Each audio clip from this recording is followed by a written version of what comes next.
Forget gurus. Forget anyone claiming to be an online business expert without going through the challenges of entrepreneurship themselves. The Real Money, Real Business podcast is here to prove the best insights in online business comes from your fellow online business builders. We dig into stories of entrepreneurs selling their business on the Empire Flippers marketplace so that you can learn how they made their business profitable, how they overcame obstacles, and what lessons they learned in their online journey. If you want to take your business and your knowledge to the next level, you've come to the right podcast. Let's get started.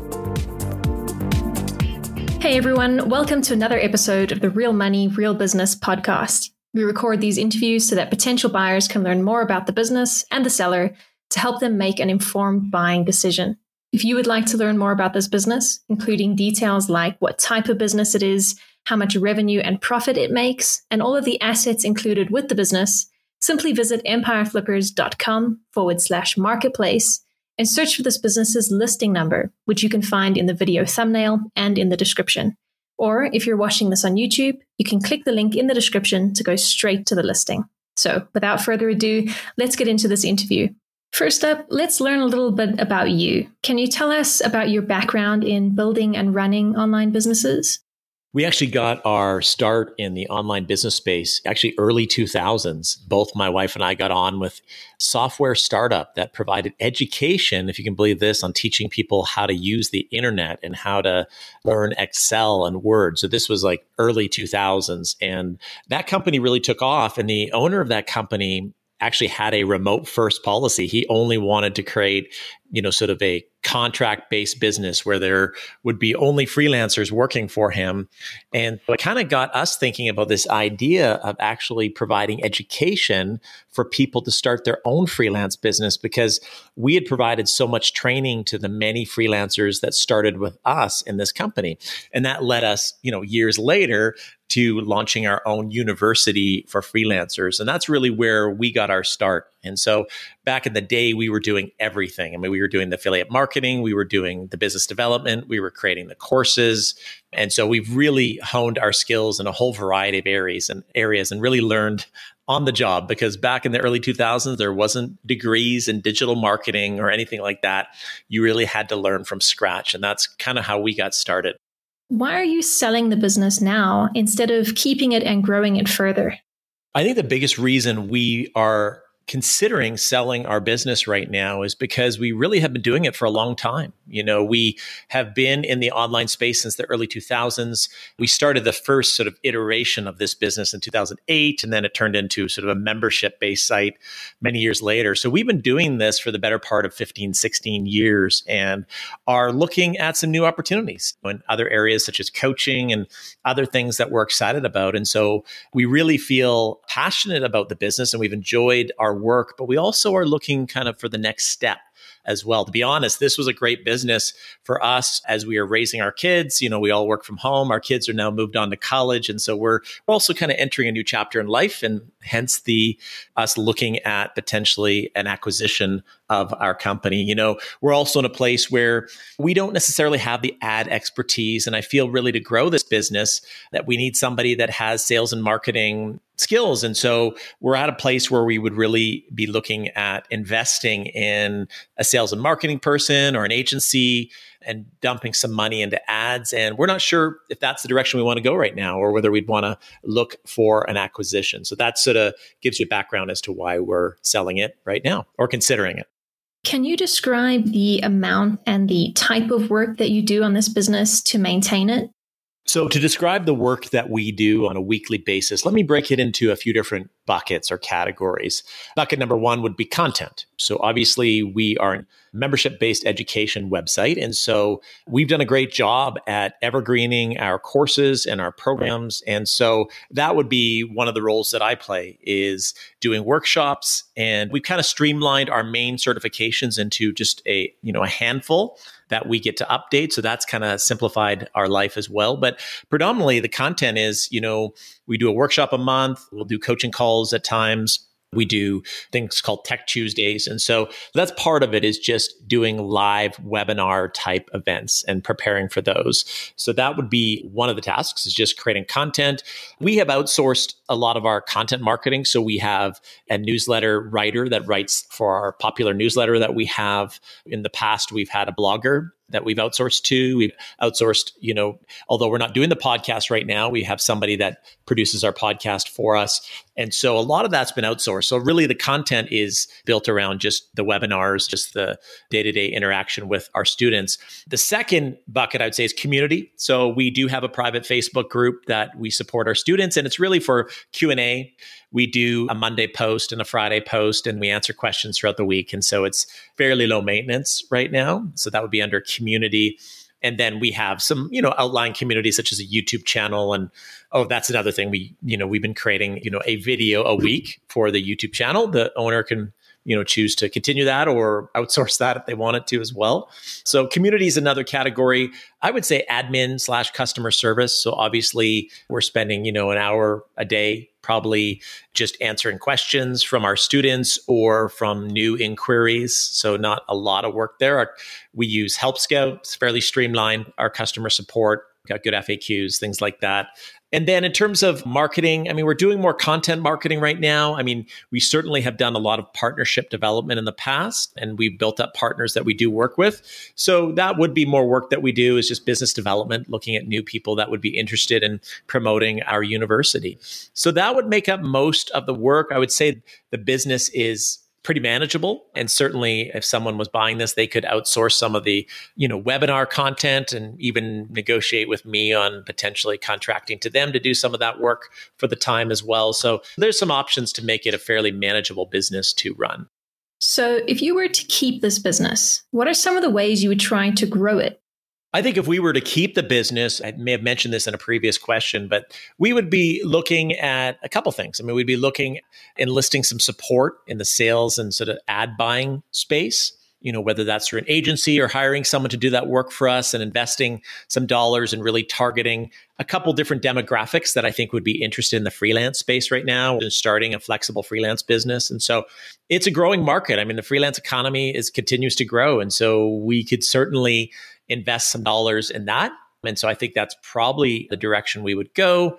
We would probably maybe ramp up our content marketing. We're doing pretty good content marketing as it is. We have a YouTube channel that we've started. We have a great newsletter that has, over 8,000 subscribers on that newsletter now. So there's ways to kind of press in and grow that newsletter, do some newsletter swaps and partner with other people that have related newsletters.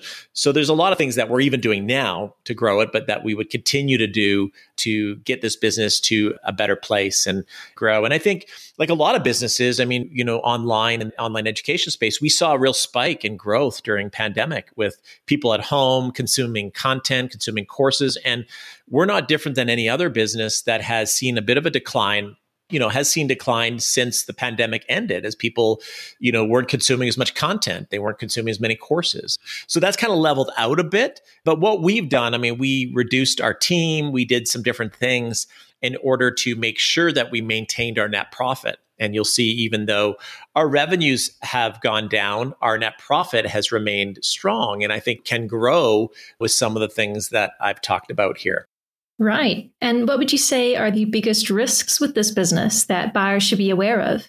I would say two of the biggest risks for this kind of business is first competition, similar to a lot of sectors and industries.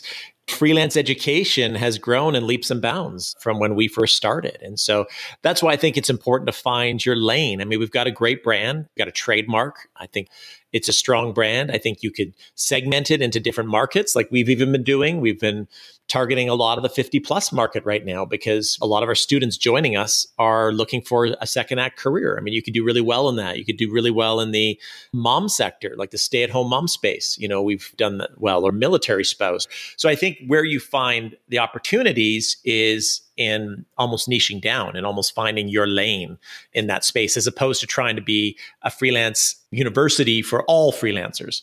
And so that might, run the risk of being generic. Certainly competition, I think, is always something that you have to be mindful of. And I think just keeping the content current, making sure that the learning and education is keeping pace with some of the changes happening in our world. And so, for example, we've been doing a lot more training in AI, artificial intelligence. We've been encouraging our freelancers to see AI as a tool to grow their business, not to necessarily replace them. And so we've had to level up in terms of offering AI training. So I think that's not a risk, but it's just one of those things that the industry grows so quickly and evolves so fast that you need to be staying current, with the education that you're providing. And that's why we do live workshops every month so that we can bring new, fresh, current ideas as well. So that would be two of the risks that I would see currently. How much support are you willing to offer the buyer who acquires this business? Well, I think we're willing to provide support in a couple different ways to buyers. I mean, like I had mentioned, we'd be willing to offer 6 months of email support, any questions that you have. I mean, this is a business that we have nurtured and built for many years. And so it's near and dear to our heart. We care about the community that we've built and the students that we've got to know. And so for sure, we want to make sure that it's a seamless transition and that our students are well supported. And the churn rate, which is low, 5% or lower, stays that way, so that there's not this shift when a new owner takes over. We're happy to stay on as co-founders, or at least have our name there as the co-founder, because that will never change if that helps from a brand sort of continuity standpoint. I'm also happy to do some contract work with the new buyer. They may not want to do the webinars or workshops at this point, or they may be looking to outsource that. And maybe there's something that we can work out on a contract basis moving forward to provide sort of that seamless transition and that continuity of education that our students have had over these years. And so, yeah, we're certainly ready and willing to actively support a buyer as they make that transition in our company. So yeah, 100% we're there for them. Got it. And regarding the sale of the business, would you agree to a non-compete? Yes, of course, we commit to the non-compete. We have no plans to start another freelance education business. And obviously, we have the integrity to know that that is not something we would want to do. And so certainly, we're not looking to start something that would compete with the buyer's acquisition and freelance university. Are you open to negotiating something like an earn-out agreement? I would think this is something that would need to be discussed. I wouldn't say that we are highly interested in an earn-out payment structure by which we have to hit certain benchmarks over an extended period of time in order for the payout to be completed by the buyer. I think the buyer would need to look at the business as is and say, is this a business that, based on where it's at, that interests me, that I think I can do something great with, and buy the business? And so I would say we're open to talking, but I wouldn't say that we'll be highly motivated by an earn-out payout structure. Okay, final question. If you had to put yourself in the shoes of a buyer, why is your business a business worth buying? I think there's a couple good reasons why this is a great purchase for somebody. First of all, we're a very profitable company. We have over 70% net profit. And so it's a very profitable company. It doesn't take a lot of expense to run it. And so it's profitable. We have a very loyal following. We've had people that have been members for years. And so our churn rate is 5% or lower. People love our university and what we have to offer. And so I think those are some reasons. I think it's also positioned in a strong market. The freelance economy is growing. And so I think, with the right investment into sales and marketing, you could grow the revenues quite quickly and still maintain a strong net profit. And so even though you may have seen a decline in our revenues, you'll see that we've streamlined the business and automated a lot of things in order to keep our net profit strong, in order to keep sort of 70+% net profit. So I think it's a profitable business. Wonderful having a recurring revenue model that you make money while you sleep. And like I said, with the right marketing strategies and marketing mindset, you can really grow this business. And so I think there's great opportunities in the freelance space right now. All right, everyone. Thanks for listening. To learn more and see if this business is still for sale, head over to empireflippers.com/marketplace and search for this business listing number, which you can find in the video thumbnail and description. Or if you're watching this on YouTube, click the link in the description to go straight to the listing. Once you've unlocked this listing, you'll find everything you need to know about this business. So, thanks for joining us. See you next time.